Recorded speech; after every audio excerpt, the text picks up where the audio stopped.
Okay, so let's dive into this number, right? This number 666. Oh, yeah. Everyone kind of knows it, and it's a little freaky, right? It is. Why is this number so fascinating and so scary? And we're gonna look at it today. We've got some sources that are gonna take us from like ancient biblical codes to like anxieties we have about the digital age right now. So What I think is so fascinating is how a number from an ancient text can still hold so much power over us, you know, yeah, in the modern world. it's like it just won't go away. It really won't. Yeah, it's like a chameleon almost, you know, it changes with our fears. Yeah. So where does this whole thing begin? Where does 666 even come from? Well, the source is the book of Revelation, Okay. specifically Revelation 13.18. And that passage, written almost 2,000 years ago, Wow. refers to 666 as the number of the beast, and that's where the concept of the mark of the beast Yeah. comes from. Okay. What's really interesting is that most scholars believe this wasn't meant to be taken literally. So it's not like a monster with 666 on its forehead. No, not quite. Okay. No, the historical context is really important here. Okay. You see, early Christians were facing persecution under the Roman Empire, and the beast was likely a coded reference to the Roman Emperor Nero. Okay. And get this, using a system called gematria, Okay. which assigns numerical values to letters. Right. Nero's name actually corresponds to 666. Oh, wow. So they were hiding a secret message about their oppressor right there in the text. It was a very clever way to communicate without drawing unwanted attention. That's pretty sneaky. And gematria was actually pretty common in early Jewish and Christian mysticism. It added another layer of meaning to texts and helped people find hidden connections between words and numbers. Yeah, that makes sense. Yeah, So 6666 started as like this coded message about an emperor. right. But how did it become this huge conspiracy theory that we know today? Well, that's where things get really interesting. Oh, It's all about the power of symbolism and how humans are hardwired to find patterns and meaning, right. even in random things. We love patterns. We do love patterns. Yeah. And throughout history, different cultures have assigned special significance to numbers, haven't they? Totally. Yeah. Like, you know, lucky and unlucky numbers, for example. Exactly. Like I always pick 7 on those prize wheels, Oh, yeah. you know, at a carnival. Uh-huh. Like, I don't know why. It just feels right. Yeah. So I guess 666 kind of took on a life of its own in the same way. Yeah, over time, it evolved from a specific historical reference into a generalized symbol of evil and hidden agendas. Wow. It became this blank canvas onto which people could project their fears and anxieties. Right. And then you can't forget pop culture. Oh, of course. You know, movies like The Omen, like that. Absolutely. That just put 666 into our nightmares. Yeah, they tapped into our primal anxieties about the unknown and the demonic, really solidified its place in our collective imagination. So 666 has really adapted to different eras and fears. You know, Yeah. it went from representing an emperor to embodying our fears about like modern technology in the future. Yeah, and I think that's one of the most compelling aspects of this conspiracy theory, its ability to evolve. Yeah. You know, it's not just about ancient prophecies anymore. It's about the fear of surveillance and control and the loss of individual autonomy in the digital age. Okay, so we've gone from ancient Rome to anxieties about today. We have. Where do we go from here? Well, let's take a closer look at how this 666 conspiracy theory has taken root in the digital age. Okay. Specifically, how common anxieties about things like barcodes and credit cards and microchips have been linked to this ancient fear of the mark of the beast. Okay. Yeah. Yeah, it's like this theory almost anticipated our digital age, you know? Yeah. Like it's morphed to fit in with our anxieties about technology. So how does this old number connect to our fear of like microchips?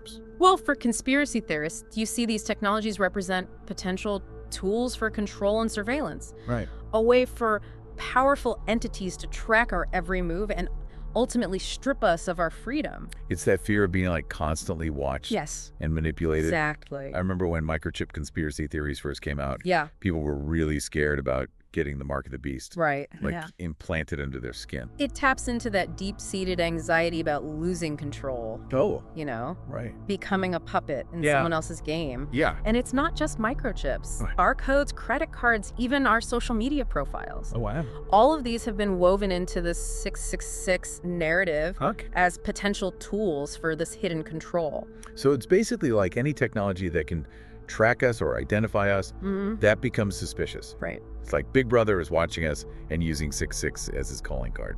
That's a great way to put it. And this fear of technological control often goes hand in hand with a broader fear of AI. Right, artificial intelligence. Exactly. Some even see AI as the potential beast from Revelation. Oh, wow. So it's not just about being tracked. No. It's about machines becoming so smart that they, take over. Exactly. The 666 conspiracy feeds into that fear of a technological singularity. Okay. A point where AI surpasses human intelligence and potentially becomes a force we can no longer control. Yeah, it's like every other sci-fi movie. But it's about robots turning on us. Exactly. It's a fear deeply rooted in our culture. Yeah. So for those who believe in this conspiracy, the development of AI and our increasing reliance on technology aren't just progress. Right. They're steps towards fulfilling this apocalyptic prophecy. They see it as a sign. Exactly. Yeah. They see these advancements as evidence that we're moving closer to a world controlled by a powerful, possibly malevolent force symbolized by 666. And this fear isn't just about technology either, right? Right. Our sources talk about how the 666 conspiracy has been used to explain major historical events. Yeah, like the rise of Nazism, the assassination of JFK, even 9/11. Yeah. How do those events fit into this whole 666 thing? Well, conspiracy theorists tend to view history through the lens of this theory, looking for patterns and connections that confirm their beliefs. Right. They might point to numerical coincidences related to these events, or interpret certain symbols and actions as evidence of a hidden hand guided by the number 666. So they're piecing together a puzzle using events from all over history. Exactly. But how do we know if they're seeing real connections or just making stuff up? That's a key question, and it brings us to the importance of critical thinking. Okay. We can't just accept these claims at face value, Right. We need to examine the evidence, consider alternative explanations, and be wary of our own biases.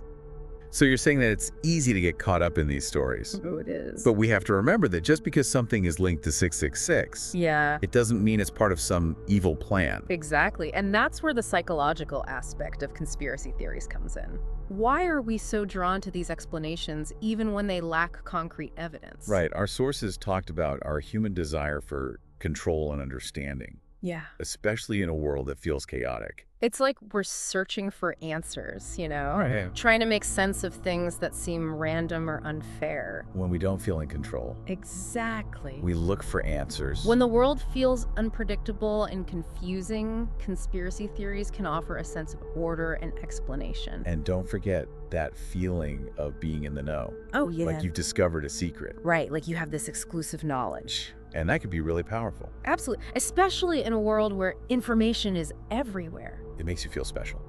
It does. It's like you're part of a special group. But that feeling of knowing can also be misleading, right? It can. So how do we deal with all this information and all these different interpretations? That's where critical thinking comes in. We need to learn how to filter information, how to question assumptions, and how to recognize potential biases in ourselves and in the information we're consuming. So we shouldn't just reject all conspiracy theories, but we should be skeptical. Exactly. Doubt is not a bad thing. In fact, it's an essential part of critical thinking. Right. It allows us to challenge claims, to demand evidence, and to avoid accepting things blindly.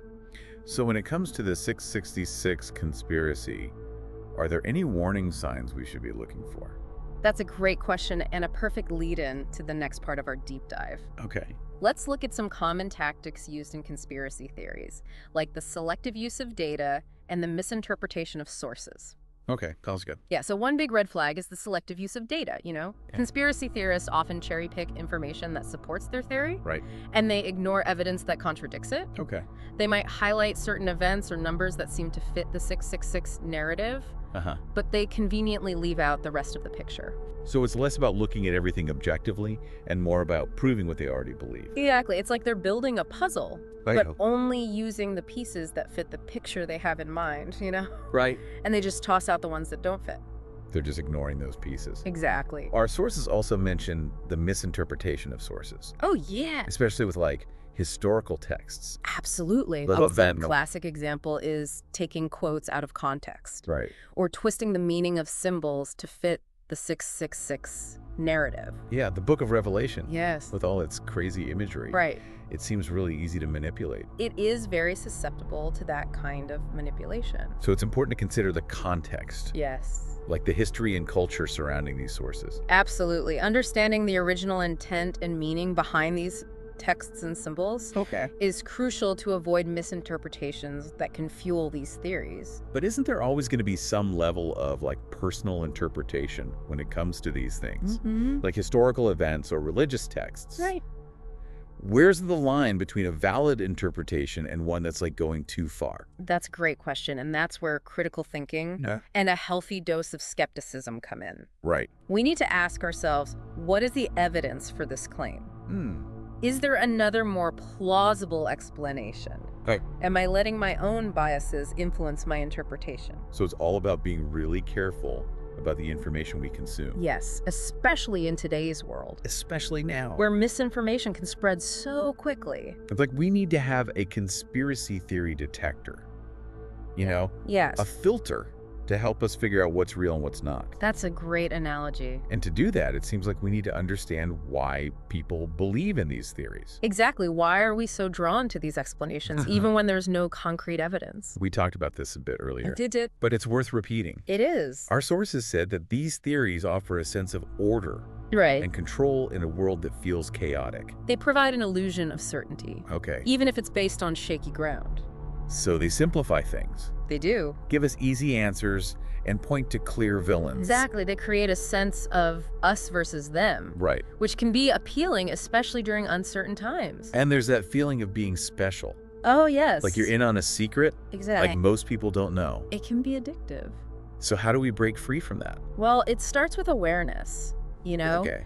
Recognizing our own biases, understanding how our emotions and desires influence our thinking, and being willing to question our own beliefs. This is being open to being wrong. Exactly. It's also about seeking out different perspectives, having respectful conversations, and being open to the possibility that we might be wrong. And recognizing that the world is complex. Yes. There aren't always easy answers. It's okay to be uncertain. Absolutely. It's okay not to know everything. In fact, that sense of wonder and curiosity is often what leads to real discovery and understanding. So what's the verdict on the 666 conspiracy theory then?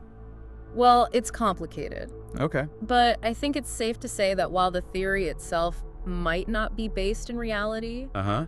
the fears it represents are very real. People are really afraid of these things. They are, and those anxieties about technology control and the future are something we need to talk about. We can't just ignore them. No, we can't. Well said.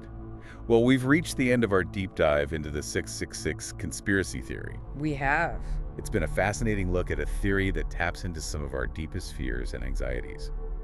What do you think about this theory? Have you ever come across any of the ideas we've discussed today? Yeah. We'd love to hear your thoughts. Share them with us, and until next time, stay curious.